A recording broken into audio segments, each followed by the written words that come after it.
Romanos, creo que es Romanos 9. ¿No?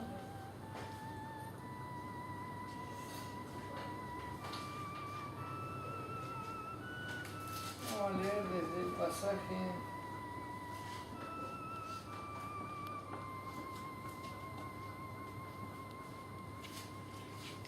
Vamos a leer del pasaje 6, del versículo 6. Romanos 9, capítulo 9, versículo 6. Vamos a una oración. Señor, te doy gracias, Señor, porque sos un Dios bueno, grande en amor y misericordia, y que bendecís a tus hijos. Yo sé, Señor, que bendecís a tus hijos. Te ruego, Señor, que bendigas a todos mis hermanos que están acá. Te pido que los bendigas. Señor, vos conocés cada uno de sus corazones, su vida, sus problemas, sus necesidades, sus deseos de vivir feliz en esta tierra. Te ruego que suplas en cada uno de ellos. Sujeto ahora todo demonio de incredulidad, de duda y de temor. En el nombre de Jesús, lo amarro con la sangre de Jesucristo de Nazaret. Echo fuera todo trabajo diabólico, todo demonio que se interponga a la obra de Dios. En el nombre de Jesús de Nazaret. Señor, te ruego que des libertad a cada uno de los que están acá adentro. En el nombre de Jesús. Amén. Bueno, vamos a leer el pasaje en el versículo 6. 9:6. Y dice así, para los que tienen Biblia, dice así: no que la palabra de Dios haya fallado, porque no todos los que descienden de Israel son israelitas, ni por ser descendientes de Abraham son todos hijos, sino en Isaac te será llamada descendencia. Esto es, no los que son hijos según la carne son los hijos de Dios, sino los que son hijos según la promesa, contados con la promesa, son contados como descendientes. Porque la palabra de la promesa es esta: por este tiempo vendré y Sara tendrá un hijo. Y no solo esto, sino también cuando Rebeca concibió de uno, de Isaac, nuestro padre, pues no había aún nacido, ni habían hecho aún ni bien ni mal para que el propósito de Dios conforme a la elección permaneciese, no por las obras, sino por el que llama. Se le dijo: el mayor servirá al menor. Como está escrito: a Jacob amé, mas a Esaú aborrecí. ¿Qué pues diremos? ¿Que hay injusticia en Dios? En ninguna manera. Pues a Moisés dice: tendré misericordia del que yo tenga misericordia, y me compadeceré del que yo me compadezca. Así que no depende del que quiere, ni del que corre, sino de Dios que tiene misericordia. Porque la Escritura dice a Faraón: para esto mismo te he levantado, para mostrar en ti mi poder, y para que mi nombre sea anunciado por toda la tierra. De manera que de quien quiere tiene misericordia, y al que quiere endurecer, endurece. Pero me dirás: ¿por qué pues sin culpa?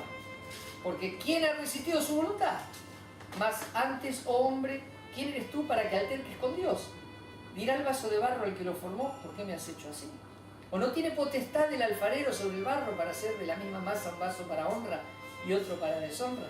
¿Y qué? Si Dios, queriendo mostrar su ira y hacer notorio su poder, soportó con mucha paciencia los vasos de ira preparados para destrucción, y para hacer notoria la riqueza de su gloria, las mostró para con los vasos de misericordia que Él preparó de antemano para gloria, a los cuales también ha llamado, esto es, a nosotros, no solo a los judíos, sino también a los gentiles. Como también en Oseas dice: llamaré pueblo mío al que no era mi pueblo, y a la no amada, amada. Bueno, no quiero seguir leyendo porque yo sé que a ustedes se les va a complicar un montón esto, porque esto después de leer y de leer y de leer, y uno le parece el pasaje, y la Biblia se explica un pasaje con otro. La Biblia es como que es funcional, se explica la Biblia con la misma Biblia. ¿Por qué? Porque yo le voy a leer otra vez y le voy a ir explicando estos pasajes. No me gusta leer mucho, sino agarrar un pasaje solo, pero esto es importante. Dice así: Pablo, el apóstol Pablo fue una de las personas más eminentes de todos los tiempos. Era un judío que no creía en Jesús y que perseguía a los cristianos y mataba a los cristianos. un día Dios lo tocó, iba a matar cristianos él, y dice que Dios lo tiró del caballo, de ahí que salió la frase, mirá que te vas a caer del caballo. Este anda subido al caballo y en cualquier momento Dios lo va a tirar del caballo. Eso surgió de la palabra de Dios, de la Biblia, donde dice que Pablo estaba subido, iba a caballo, y dice que Dios lo tiró del caballo y lo dejó ciego. Y dice que una voz del cielo le habló y ahí lo convirtió y lo hizo cristiano. Que todo el mundo después le temía porque creía que seguía persiguiendo cristianos y él estaba verdaderamente convertido. Bueno, entonces Pablo, en una de las disertaciones, digamos, que da, él dice, en una parte, hay otros pasajes atrás, pero dice, no que la palabra de Dios haya fallado. Porque dice, hay una parte que dice, no todos los que descienden de Israel son israelitas, ni por ser descendientes de Abraham son todos hijos, sino, dice, en Isaac te será llamada descendencia. Esto está escrito en lo que se le llama letra inclinada o bastardilla, le dicen. Es que quiere decir lo que está escrito. O sea, esto Pablo relataba lo que estaba escrito en el Antiguo Testamento. Y decía que los judíos creían que por ser hijos de Abraham, eso los ameritaba para ser buenas personas. Porque como Dios había elegido a ese pueblo, ya era suficiente. Como eran hijos de Abraham, ya está. Eran buenas personas. Y eran distinguidos, digamos, distinguidos. Era casi lo mismo que hacía Hitler cuando decía que los blancos, que la raza aria, que la raza de él, era la mejor raza y que todas las demás razas era la raza perfecta y todas las demás razas tenían que ser exterminadas. Esto los judíos tenían un pensamiento más o menos así, se habían hecho tan fanáticos que creían que solamente los calificaba el hecho de ser descendiente de una persona que había vivido 1000 años antes o 2000. Entonces Pablo les demuestra y le dice, no por ser descendiente de Abraham son todos hijos, sino, y le dice como está escrito, en Isaac te será llamada descendencia. Porque luego que Abraham tuvo un hijo que fue Isaac, e Isaac tuvo mellizos que fueron Jacob y Esaú. Y cuando le dijo Dios, le habló a Abraham y le dijo, en Isaac te será llamada descendencia. O sea, a partir de tu hijo, Dios le había prometido una descendencia gigantesca, pero había tenido un hijo solo. Entonces, después tuvo un hijo con una esclava, pero Dios le dijo, no, de este te voy a dar descendencia, no del otro. Del de la esclava no, del de la libre, te voy a dar descendencia. Entonces, todo esto, todas estas cosas que sucedían también eran simbólicas. Entonces dice, esto es, quiere decir, le explica Pablo, no los que son según la carne son los hijos de Dios, era simbólico, porque la carne es esclavitud, sino que los que son hijos según la promesa son contados como descendientes. O sea, Dios le está diciendo que los descendientes, nosotros también eran descendientes, pero solamente los que son de Isaac son los que son contados dentro de la promesa, cuenta, ¿no? Es importante esto. Porque la palabra de la promesa, cuando le da la promesa, dice, por este tiempo vendré y Sara tendrá un hijo. Sara era una mujer que tenía como 100 años, y 99 años, y no había tenido hijos. Entonces Dios dice que le habló a Abraham y le dijo, Sara tendrá un hijo. Quédate tranquilo, Sara tendrá un hijo, y en ese tendrás descendencia. Y bueno, es largo esto, pero no me quiero ir por las ramas. Entonces había una promesa de Dios que decía, Sara tendrá un hijo. Y no solo esto, sino también cuando Rebeca concibió de uno, de Isaac, nuestro padre, o sea, luego Isaac, que nació de Abraham, ese de la promesa, se casó con una mujer que se llamaba Rebeca. Y luego, esta Rebeca, otra vez, tampoco podía quedar embarazada, luego quedó embarazada y dio a luz mellizos. Entonces, acá está lo que le quiero explicar. Dice así, seguramente no lo entendieron, por eso se lo voy detallando todo.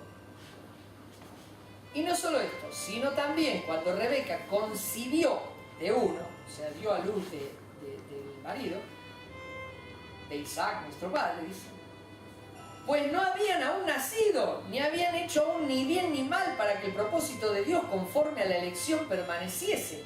no por las obras, sino por el que llama. Se le dijo, el mayor servirá al menor.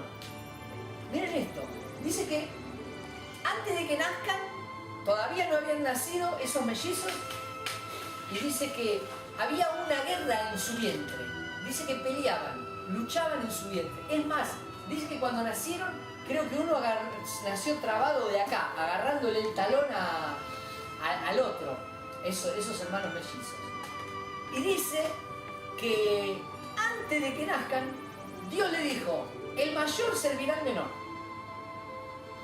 Entonces, Pablo, cuando cuenta esta historia, dice, no habían nacido, no habían hecho ni bien ni mal, para que el propósito de Dios, conforme a la elección, permaneciese, no por las obras, sino por el que llama.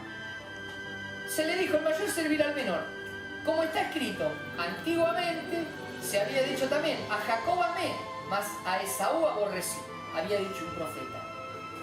Esos eran los dos hermanos mellizos. O sea que a Dios se le ocurrió que a uno amó y al otro no lo amó. Esto está escrito en la Biblia. ¿Qué pues diremos? ¿Que hay injusticia en Dios? Entonces es injusto Dios. ¿Qué? Decir, a este lo voy a querer y a este no lo voy a querer. Así como está escrito. ¿Hay injusticia en Dios? De ninguna manera. Pues a Moisés le dice, porque Dios agarró y le dijo un día a Moisés, tendré misericordia del que yo tenga misericordia, y me compadeceré del que yo me compadezca. Así que no depende del que quiere, ni del que corre, sino de Dios, que tiene misericordia.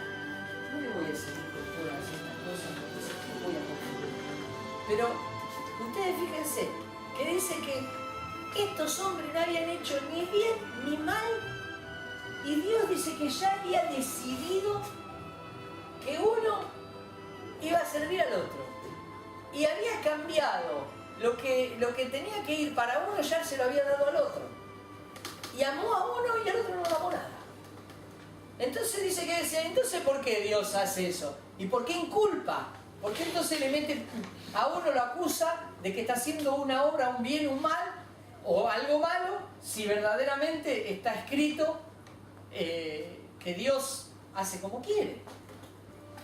Y dice la Biblia que no es del que quiere ni del que corre, sino de Dios que tiene misericordia.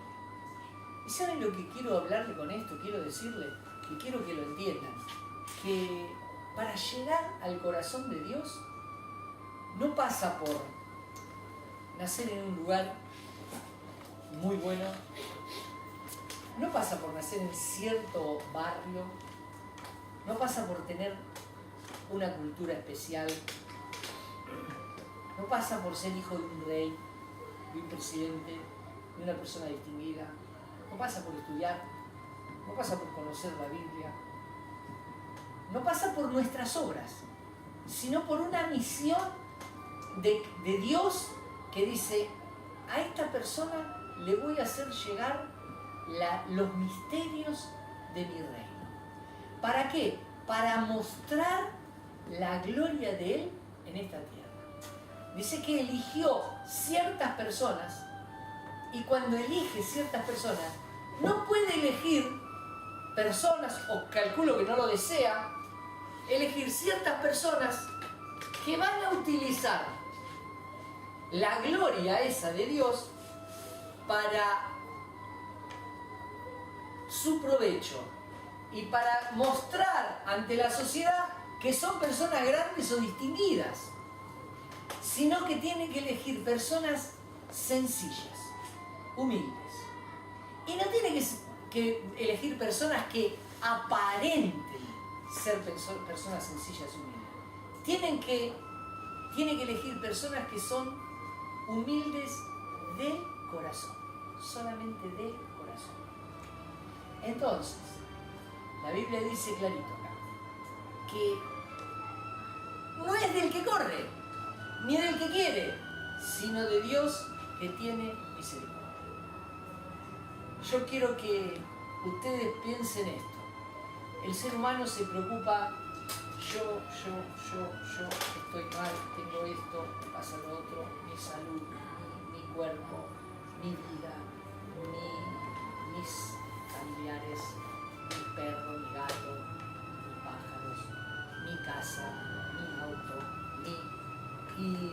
se olvida de las cosas de los demás. Eso a veces hace tanto que el ser humano se enquiste y ha perdido la comunicación, ¿no? Y yo creo que cuando entramos en un círculo vicioso, estamos tanto con esa cuestión que empezamos a buscar desesperadamente las cosas de Dios y un bienestar, un alivio, y no lo encontramos, porque en realidad lo que tenemos que hacer es buscar la misericordia de Dios. ¿Y sabe lo que quiere decir misericordia? La palabra misericordia es una palabra común. Misericordia quiere decir miseria del corazón. Cuando nosotros reconocemos que hay miseria en nuestro corazón, porque en el corazón de todos los seres humanos hay miseria por todos lados. Todos los seres humanos, aunque ustedes vean uno fuerte, uno rico, uno famoso, lo que sea, hay miseria. Hay momentos que ustedes van a tener una lucidez de que van a ver que hay miseria en el corazón. En nuestro corazón hay miserias.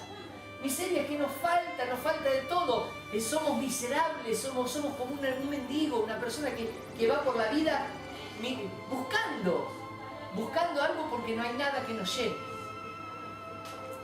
Resulta que Dios nos enseña que tenemos que buscar misericordia, porque no es del que quiere ni del que corre, sino de Dios que tiene misericordia. Y ustedes, si están buscando algo de parte de Dios, no busquen de la forma de encontrar a Dios exigiéndole, diciéndole, pero yo soy esto, pero yo hice lo otro, pero vos fíjate qué bien que me encuentro, vos fíjate aquel que hace mal, fíjate el otro, yo estoy luchando todos los días, renegando, yendo a la iglesia, oro, estoy tratando de buscarte. ¿Y saben cómo es la fórmula para que Dios se acerque a nosotros?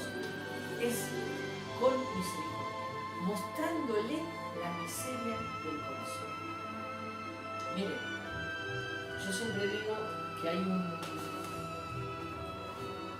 si ustedes ven un mendigo, si ustedes ven dos mendigos, hay un chiste acerca de eso, ustedes ven dos mendigos, uno trajeado, cadena de oro, y el otro todo zaparrastroso. ¿A quién le van a dar la limosna? ¿Al que viene con una cadena de oro, todo trajeado? No, evidentemente van a ir al otro, al que le falta, porque verdaderamente tiene una necesidad. Esto es lo mismo. Dios no es del que corre ni del que quiere, sino de quien Él tiene misericordia. Entonces, cuando nosotros le mostramos a Dios la miseria de nuestro corazón, no se la muestra porque se pongan a llorar y qué sé yo. Es una cuestión espiritual de decir, de no creerse nada, de ser sencillito, de decir, no, esto yo sé que yo soy el que necesita. Señor, necesito. Señor, mírame porque soy un desastre. No, mírame porque no puedo cambiar. Mírame porque, por favor, ayúdame, perdoname, bendecime. No con la otra actitud. Mucha gente tiene otra actitud, tiene una actitud arrogante. Y la Biblia enseña que ya estamos un paso adelantado. ¿Por qué? Porque hoy estamos acá, cantamos, escuchamos hablar de Dios, escuchamos un testimonio, lo que sea. ¿Quién nos puso? Permitió Dios. Nadie quiere, nadie escucha las cosas de Dios y Dios no quiere. Entonces, ¿cómo? Si ustedes se ponen en otros años, antiguamente, se ponen a pensar y dicen, ¿qué hago yo acá adentro? ¿Qué estoy haciendo acá? Si muchos de los que estamos acá, cerramos los ojos fríamente y decimos, ¿qué? Estamos acá cantando para Dios, escuchando a uno que está hablando, que generalmente lo relaciona con gente que son codiciosos de ganancia deshonesta, el otro que arman es como un kiosquito que arman. Entonces ustedes se ponen a pensar y dicen, ¿qué estoy haciendo acá? ¿Para qué vine? ¿Y cómo es que yo me encontré en esta situación que estoy buscando de Dios, leyendo la Biblia? Yo leyendo la Biblia, bueno, hay un propósito. De antes de la fundación del mundo, hay un propósito. Para cada uno de nosotros que no sabemos cómo estamos acá, por un propósito. Y dentro del propósito, si queremos recibir más de esas cosas de Dios, solamente nos hace falta la miseria de nuestro corazón. No nos hace falta ser grandes personas, nos hace falta la miseria de nuestro corazón. Y con la miseria de nuestro corazón vamos a mover el corazón de Dios como un mendigo que está vestido con ropas flaco, con ropas andrajosas, nos mueve a nosotros a la misericordia, o como un chico que no tiene que comer, nos mueve a la misericordia a que le demos y que le ofrezcamos algo. De la misma manera, estos hombres habían, antes de nacer, Dios dijo, los había elegido. Él elegía a quien quiera. Bueno, nosotros tenemos que estar agradecidos, que no porque seamos personas importantes ni inteligentes, Dios nos eligió. La Biblia dice que nos eligió por ser lo peor del mundo. ¿Y saben a qué se refiere lo peor del mundo? Que éramos las personas más carenciadas. Espiritualmente estábamos tan necesitados que Dios dijo, vamos a agarrar y vamos a ayudar. El pueblo de Israel, dice la Biblia, cuenta, se lo decía Dios a los israelitas, le dice, yo no los elegí por ser lo mejor de la tierra. Yo los elegí por ser lo peor de la tierra. Porque los vi que nadie los quería. Entonces yo fui y los bendije. Y los hice el mejor pueblo de la tierra, dice que le decía Dios. Y la nación más grande en ese momento, y un reino grande había hecho. Entonces tenemos que entender que la humildad es la que nos va a llevar a lugares insospechados, pero no la tenemos que perder nunca, la tenemos que conservar. Porque Dios se mueve de acuerdo a la humildad. Cuando hay arrogancia, para la obra. Y cuando hay humildad, sigue la obra. Y puede ser, cuanto más humilde y más nos demos cuenta que más necesitados estamos, más habita dentro nuestro el amor de Dios, que es lo que necesitamos para estar bien. Amén. Que Dios nos bendiga. Vamos a hacer una oración. Párense, vamos a hacer una oración.